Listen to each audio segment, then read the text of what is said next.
welcome to our class Maths lecture week number 4. So today we will continue chapter number 2, accounting for material. I'm Miss Fatima, your accounting teacher.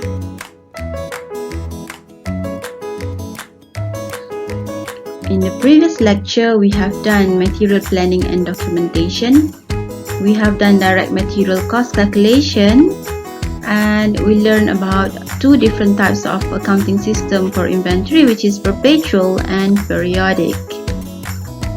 And we have done double entry.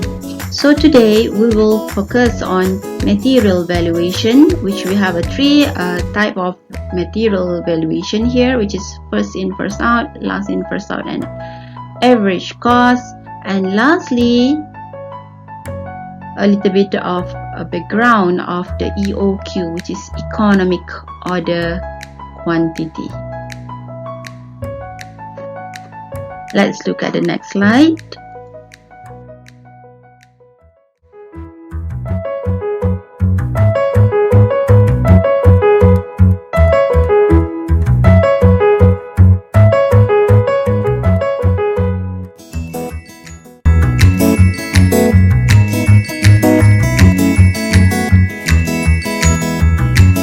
This topic is basically talking about how we value our inventories or stock. So it is very crucial because it will reflect valuation of our current stock in our store or warehouse, as well as it will reflect as well in our book of account. And as you know that when we prepare our financial statement, we have to make sure you follow the rules as been stated by International Financial Reporting Standards, IAS number 2, accounting for inventory. So let's talk about stock valuation first. Roughly two methods of valuating inventory.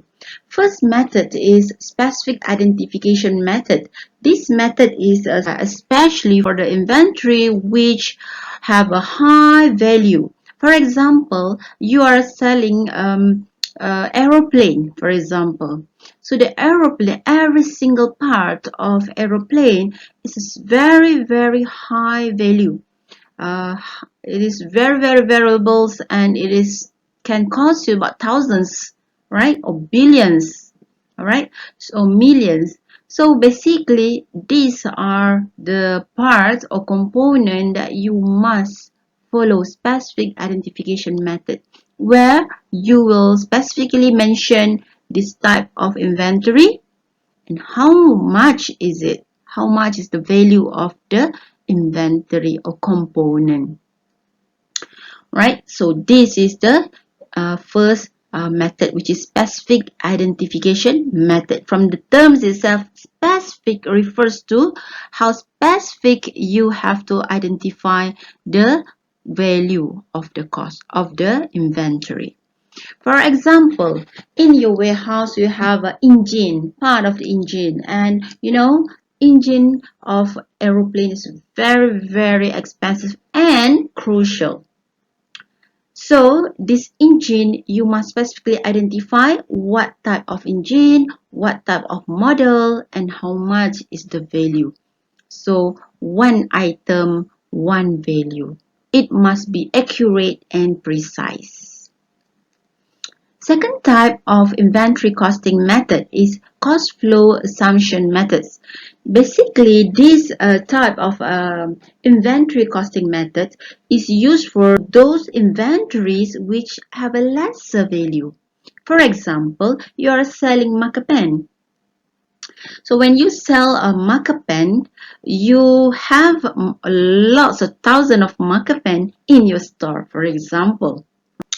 So this kind of items or inventories, you don't want to specify it one by one. Okay, marker pen A, this one you buy on when, and the value is RM1 ringgit. You don't want to do that. So basically, you will use the system, which later on we will learn afterwards. We will value it based on the three methods of material valuation. Okay.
So roughly there are three methods of material valuation, which are first in, first out, last in, first out, and average cost.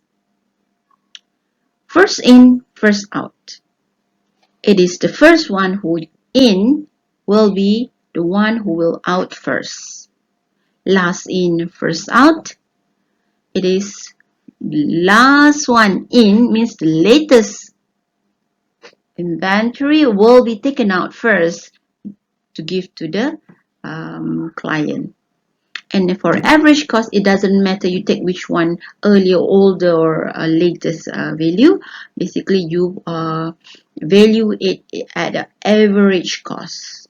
So these are three areas where three methods of materials valuation. Right. Look at example 1 here. So example 1 here, Mellow Company Limited use raw material NEL. NEL is the name of raw material, let's say component, to produce the company's product in June 2020. Right. So the information about the raw material is shown as follows.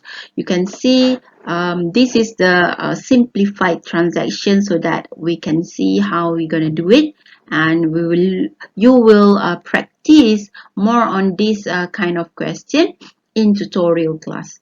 So during this math lecture, we will do this. June 1st, NEL at the start of inventory.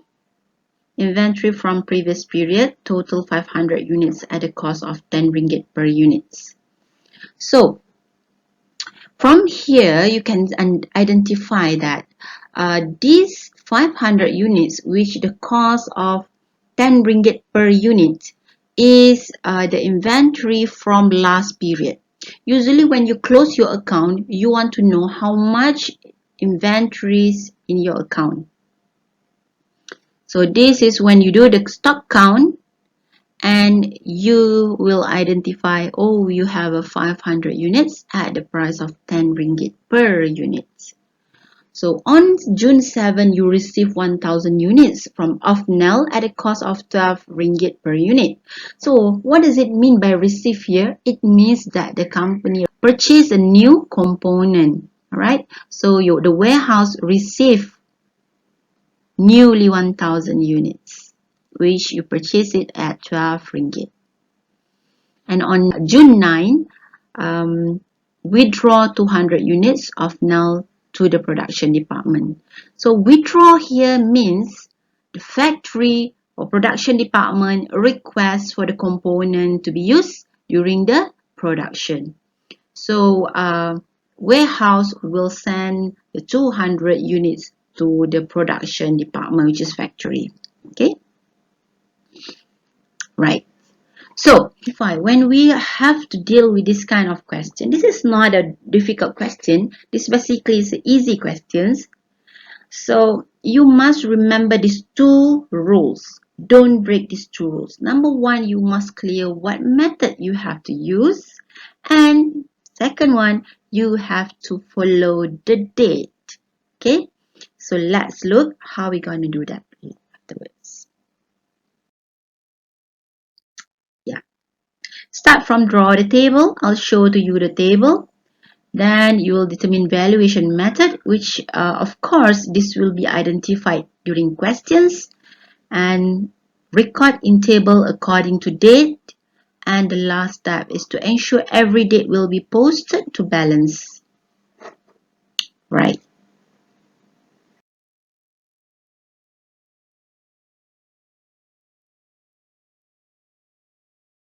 Right. This is the table that you will have to draw it, okay, before you attempt the question. So we have a date column here, and then we have in, out, and balance. So now at the start of inventory, inventory from previous periods has 500 units at a total cost of 10 ringgit per unit. So you write down under balance here. You write down 500 units at the price of 10 ringgit. You times these two, you get 5,000 ringgit. So this is the balance that you record here. Right. So now you understand, in your inventory, you can imagine in your store, you have a shelf. Shelf 1, shelf 2, shelf 3, shelf 4, right? So you will put the oldest one in the first shelf so that you will distinguish between the oldest and the newest, okay, or the latest. So underline, remember to underline, alright? And then let's look at the second one. June 7, receive 1000 units of NEL at a cost of 12 ringgit per unit. So you will record under in. When you receive, it indicates or it implies in. So under in, you write down 1000 units at a price of 12 ringgit. You get it? 12,000 ringgit value.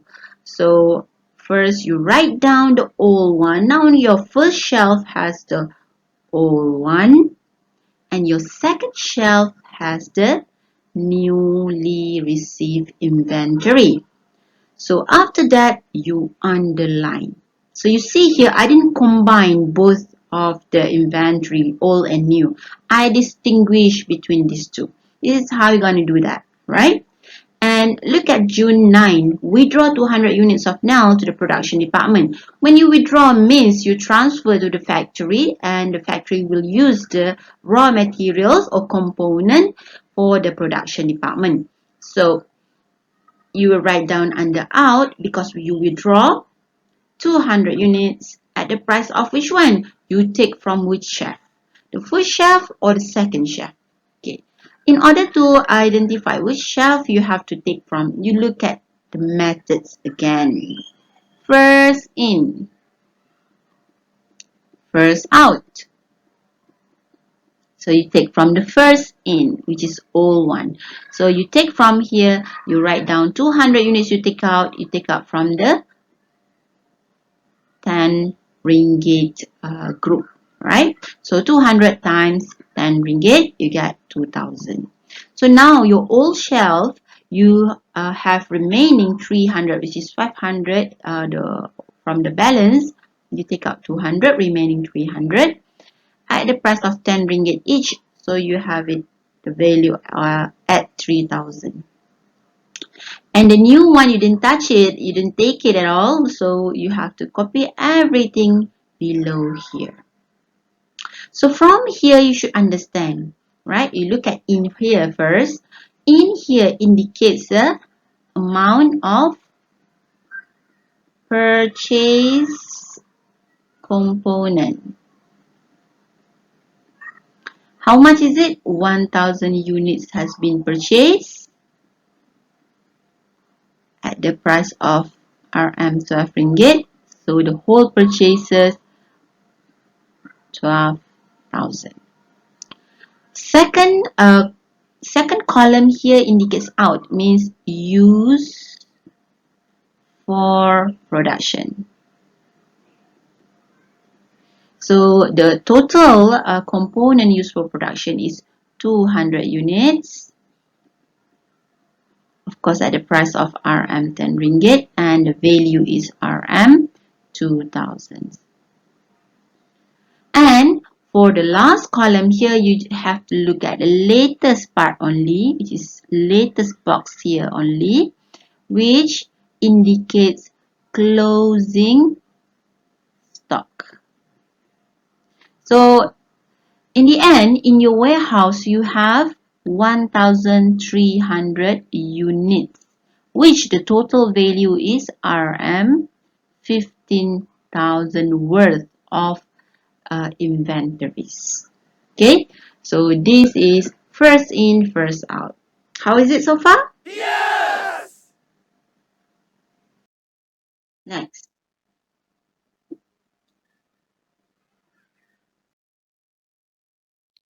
Last in, first out.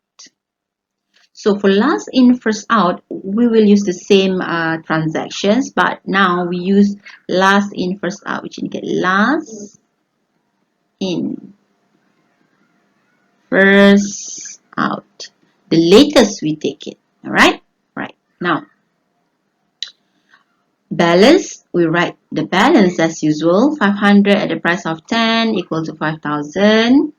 So newly received 1000 units at the price of 12 ringgit, you get 12,000, and then you write down the old one and you write the newly received the inventory. So now when you write down the withdrawals of 200 units here, you take from the new or the latest inventory. So 200 you take from the new one, which is 12 ringgit each of it. So 200 times 12 ringgit, you get 2,400 worth of inventories being taken out and give to the factory. So now the balance from the old shelf has remained the same. So same thing. And the second shelf reduced by 200, which is originally 1,000. You reduce by 200. So it is 800 units at the price of 12, then 9,600. Now, same way, units purchased and then units used for the production and the closing stock here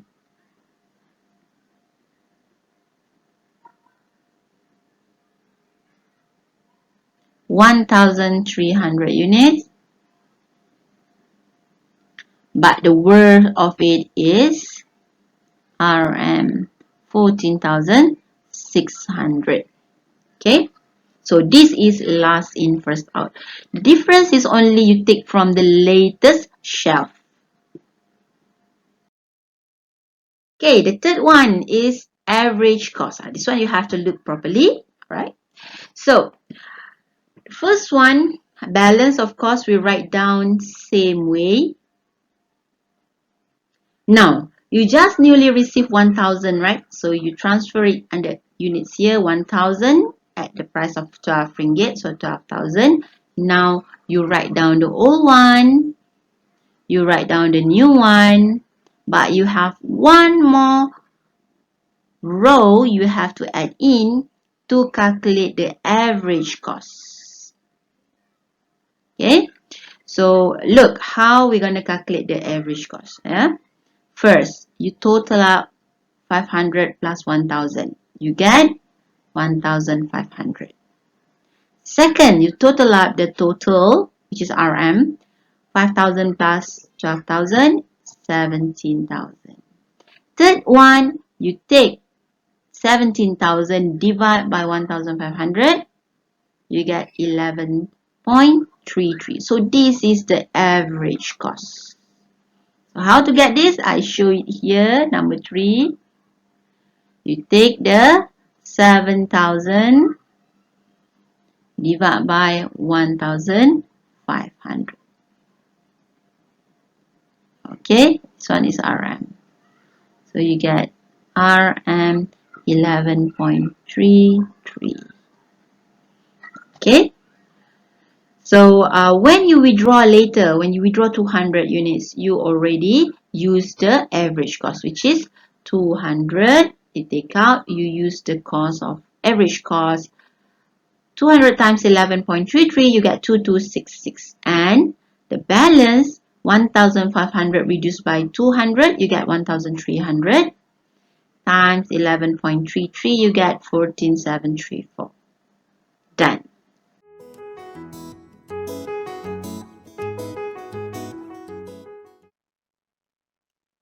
Right. Next part is to determine the value of inventory.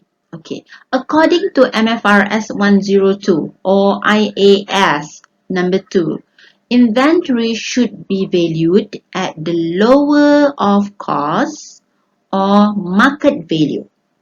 So you must compare between the cost and market value. Market value simply say this way: how much you can sell the stock. This is market value, right? So we simplify this working to LCM, lower cost market value, right? Look at this example. Protex Berhad has the following merchandise with the cost and market value this way. This is each line by line items, right? You will have this when you do stock take. You count the stock and you identify how much is the cost. So you identify already the cost, and then you look how much the cost can be, each stock can be sold. Right? So TV, the cost is 100,000. It can be sold at 120,000. So lower of the cost and market value will be 100,000. Radio, 80,000. Market value, even though it is 80,000, but you can only sell it at 75,000. Remember, cost here indicates how much you purchased previously. Market value here indicates how much you can sell it now. Alright? So 75,000. Next, washing machine 165 the cost, but you can only sell it at 160. Probably the value of the washing machine is falling. So 160,000. Video game 70,000 and 78,000. So 70,000 is lowest, 70,000 here. So you total up all of these. Lower of cost and market value will be the total 405,000. And this 405,000 should be reflected in your financial statement. Okay, closing inventory.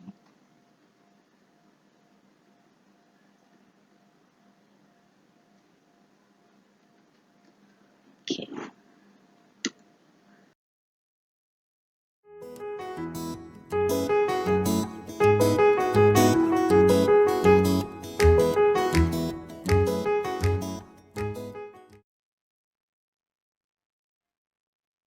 Alright, next section, which is the last section. Okay, I would like to introduce to you the one model, which is economic order quantity model.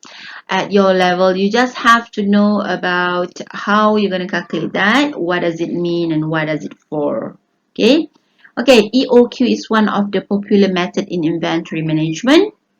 So EOQ indicates or imply the quantity that can minimize the ordering cost and storage cost of the inventory. So we use EOQ model to identify how much is the quantity that we should order to minimize means reduce or at the most suitable ordering cost and storage cost of the inventory.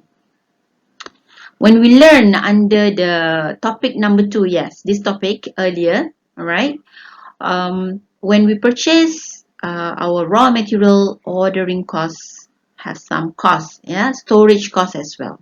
So example of ordering cost is clerical costs, such as process the order, receive the materials, and inspect the material received.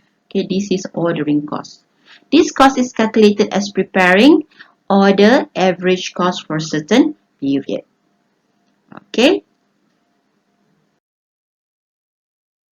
Storage cost is the cost of storing inventory in the warehouse. Damage, insurance, interest, and endowment and opportunity costs. Opportunity cost relates to the space, whether the space can be rented out to others or used to store the inventory. Right. So EOQ model calculate optimum quantity. So let's look at how we will calculate. This formula will be given during the exam as well as during the, of course, during class. All right. Marol Company sells fruits and beverage plastic container. Their merchandise is supplied by Tiger Container at 20 ringgit per box. Freight cost, this is transport cost, is paid by Tiger Container. Total stock needed is 10,400 boxes. This is the demand. Okay.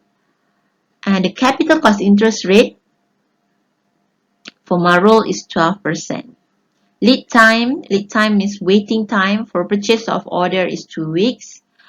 Cost of every purchase order is 62 ringgit 50 cent, and the storage cost includes capital cost of 2 ringgit 40 cent. cost of insurance, damage, and so on, 2 ringgit 80 cents. So simple. How we gonna calculate? First, we will calculate the how much is the quantity. So EOQ here indicates quantity. When you order, each time, how much you should order. So first, we use this formula lah, square root, and we have 2 times demand. The whole demand is 10,400, and then times the P. P is the purchase order, cost for each purchase order, which is 6250. Okay, this is P. And then divide by C. C means storage cost. So 2 ringgit 40 cent, which come from 20 ringgit of merchandise times the 12% here. Okay, 2 ringgit 40 cents plus 2 ringgit 80 cents. So in total, you get 500 boxes. So that is the correct quantity when you order each time. To calculate a total cost, okay, you will use this formula, dP divided by K plus Kc divided by 2. So D is the demand, okay, which is 10,400 times P. P is the purchase order cost, which is 6250, right? These two divided by 500. K is here. Here is K, this one. Plus 500 times C. C is 5 ringgit 20 cent, which is this C. Storage cost. So divide by 2. So you get how much? Calculate. Next, number of order, D divided by K. D demand divided by K, how many time of order? I mean, how many order each time, which is 500. So we will order 21 times. Okay, simple that way. In exam, I will test you that way as well. I probably may ask you to calculate this by yourself. So in order